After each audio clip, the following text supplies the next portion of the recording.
ખૂબ જ ટેસ્ટી ને ચટપટું એવું પાણીપુરીનું પાણી તમે જોઈ શકો છો. ખૂબ જ સુંદર દેખાઈ રહ્યું છે, સાથે એનો સ્વાદ પણ એટલો જ સરસ છે. તો આદુ, કોથમરી, મીઠું, સંચર પાવડર, ફુદીના પાવડર, મરચાંનો પાવડર,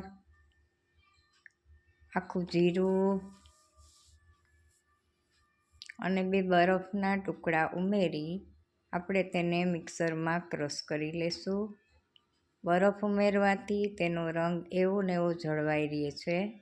હવે તેમાં સાકરનો પાવડર તથા ચાટ મસાલો ઉમેરશું, ઉપરથી લીંબુ નીચોવશું અને પાણીપુરીનો મસાલો ઉમેરશું. તો આ છે આપણું ચટપટું તીખું તમતમતું પાણી.